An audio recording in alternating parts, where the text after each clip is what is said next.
Dios les bendiga, mis hermanos y amigos. Gracias a Dios por la oportunidad que me da de llegar una vez más a ustedes a través de nuestro programa Palabras para una vida abundante. Quiero que iniciemos la reflexión de hoy mirando el panorama que nos plantea el escritor de Primera de Reyes, capítulo 17, versículos 1 al 10. Leo en la versión traducción lenguaje actual. Los filisteos reunieron su ejército en Soco de Judá y se prepararon para pelear contra los israelitas. Pusieron su campamento en Efes-Damim, que está entre Soco y Azeca. Por su parte, Saúl y los israelitas también se prepararon para la batalla y acamparon en el valle de Ela. En una colina estaban los filisteos y en la colina de enfrente estaban los israelitas. En medio de los dos ejércitos estaba el valle. En el ejército filisteo había un hombre llamado Goliat, que era de Gat, y medía casi 3 metros de altura. Llevaba puesto un casco y también una armadura de bronce, que pesaba como 57 kilos. Sus piernas estaban protegidas con placas de bronce y en los hombros llevaba una jabalina. La base de su lanza era enorme y su punta era de hierro y pesaba como 7 kilos. Delante de él iba su ayudante. Goliat se paró enfrente del ejército israelita y gritó desafiante: «Yo soy filisteo y ustedes están al servicio de Saúl. No hace falta que todos ustedes salgan a pelear. Elijan a uno de ustedes y mándenlo a pelear conmigo. Si es buen guerrero y me mata, nosotros seremos esclavos de ustedes. Pero si yo lo mato, ustedes serán nuestros esclavos. Yo desafío a todo el ejército israelita. Elijan a uno de sus hombres para que luche conmigo». Vemos en este cuadro un panorama desafiante y de lucha en el que el pueblo filisteo busca imponerse sobre el pueblo de Israel, dominarlo, busca hacerlos sus esclavos. O buscando un término menos agresivo, podríamos decir, busca hacerlos sus siervos, que es la expresión que utiliza Reina Valera. Se ve menos agresivo, pero al final termina siendo lo mismo, como lo vemos en la parte final del versículo 9 de Primera de Reyes. «Y si yo pudiere más que él, y lo venciere, vosotros seréis nuestros siervos, y nos serviréis». Versión Reina Valera. Es una propuesta menos agresiva, pero debemos entender que la intención es la misma. Lo que buscaban los filisteos era someter, dominar y esclavizar al pueblo de Dios. Este tipo de luchas debió enfrentar constantemente el pueblo de Dios. Y en el Antiguo Testamento los escritos nos dejan ver la particularidad de cada una de estas batallas. Dentro de estas particularidades encontramos que el contrincante no siempre era el mismo. Encontramos que dentro de estas luchas no siempre ellos eran atacados, a veces ellos eran los que tenían que atacar. Habían ejércitos que los superaban en cuanto al número de integrantes de sus filas, como es el caso que debió enfrentar Gedeón.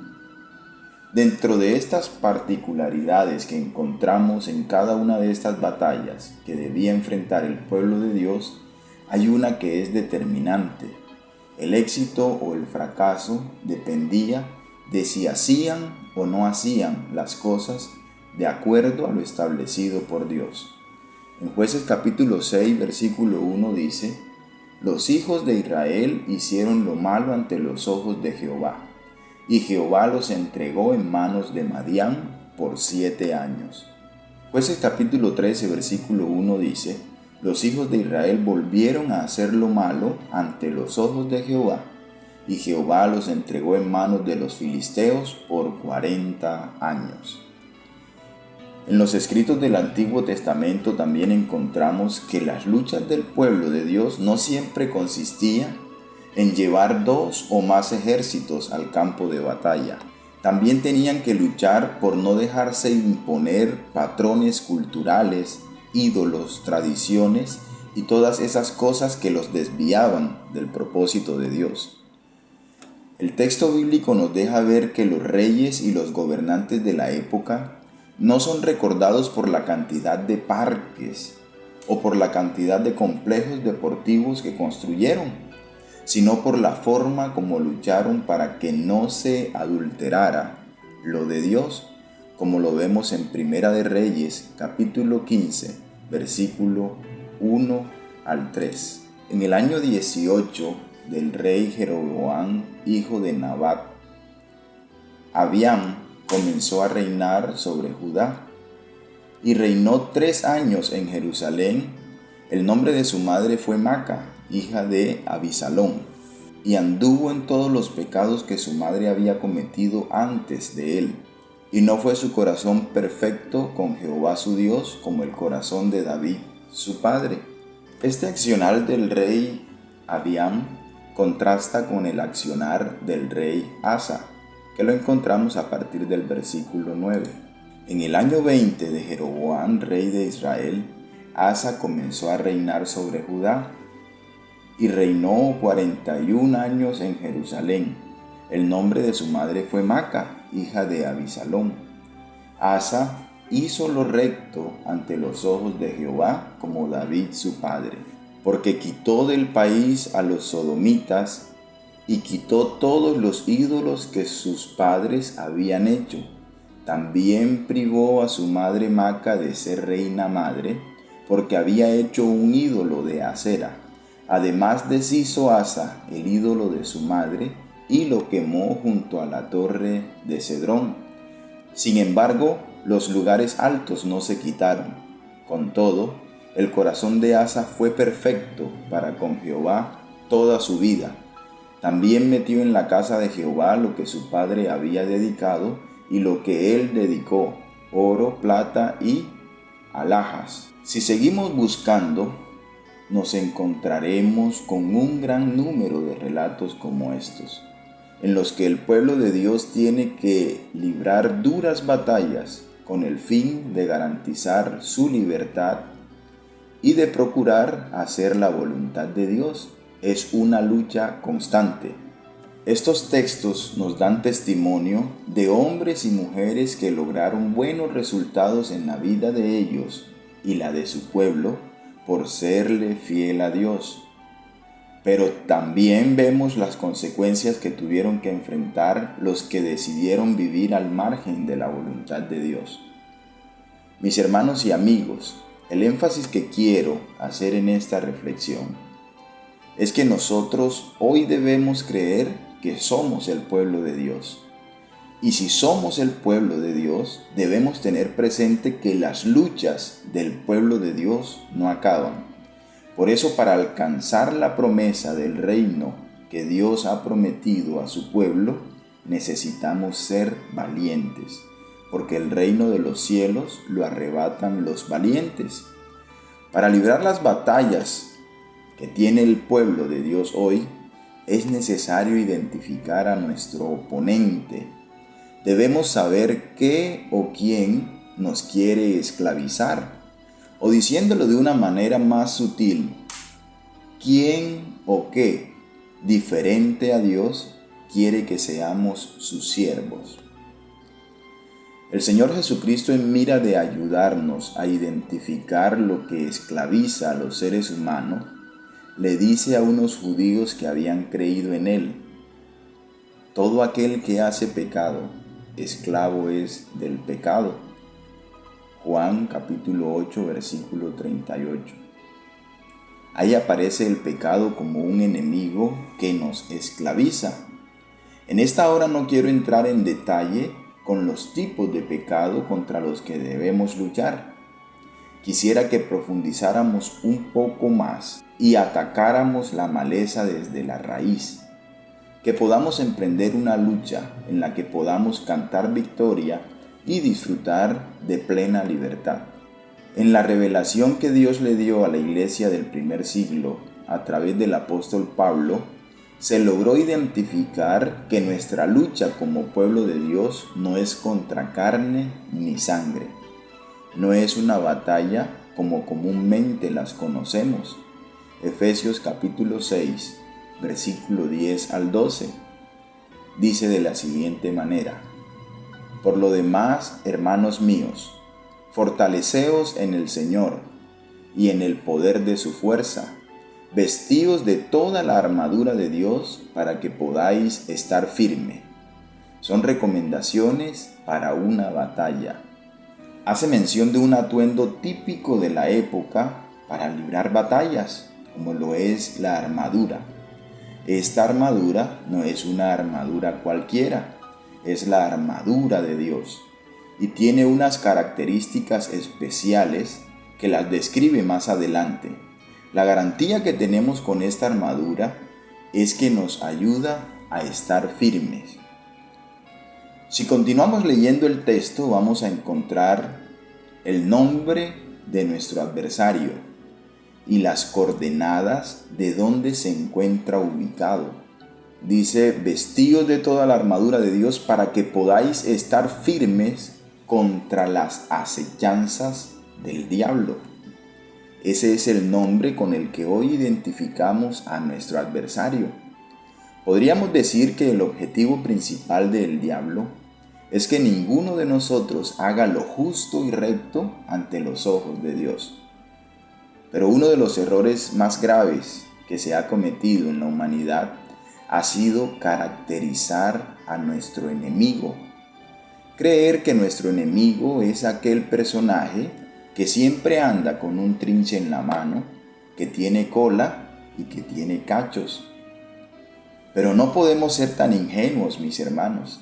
Si un personaje con esas características se nos aparece a darnos órdenes, ninguno que procura serle fiel a Dios le obedecería. El apóstol Pablo aclara que no tenemos lucha contra sangre ni carne. Quien nos quiere someter, quien nos quiere esclavizar, no va a llegar a nosotros de una manera física. No tenemos lucha contra algo material o físico que podamos palpar, sino contra todo principado, contra potestades, contra los gobernantes de las tinieblas de este siglo, contra huestes espirituales de maldad en las regiones celestes. La versión traducción lenguaje actual la hemos utilizado en esta reflexión. Traduce las regiones celestes, ¿sí?, que sería la ubicación de nuestro enemigo, las traduce como cielo. Dice: porque no luchamos contra gente como nosotros, lo dice el versículo 12, sino contra espíritus malvados que actúan en el cielo. La ubicación de nuestro enemigo es la que es algo compleja para ir a atacarlo si en algún momento nos cansamos de ser sometidos y esclavizados por él.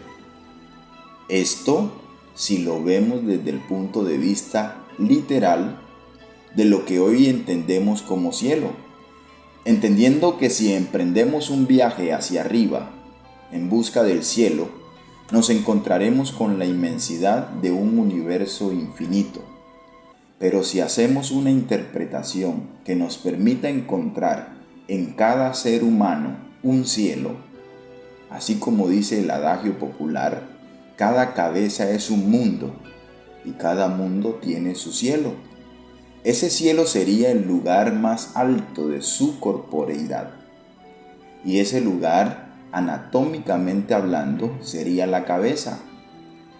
La cabeza es el lugar más alto del ser humano y desde la cabeza se controlan todos nuestros miembros.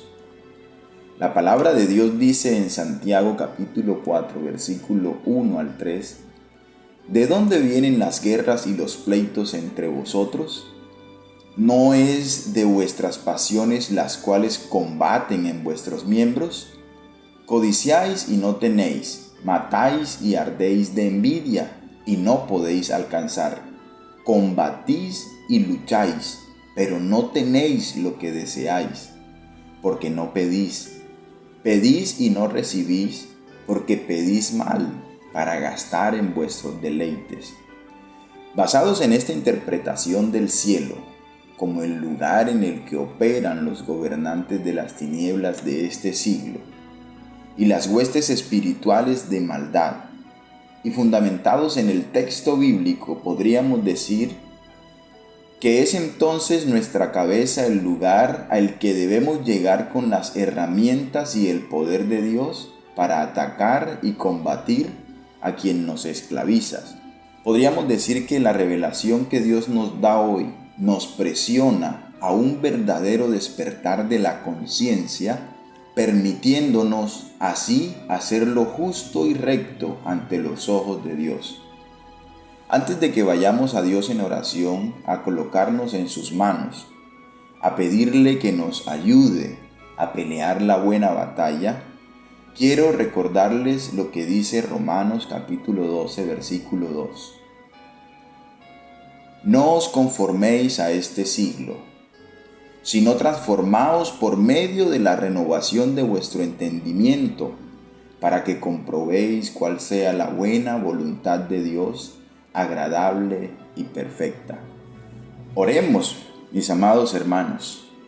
Pidámosle al Señor que nos ayude a pelear la buena batalla, que nos ayude a no ser más esclavos de nuestras pasiones, de nuestros deleites, que el principal objetivo de nuestras vidas sea hacer la voluntad de Él.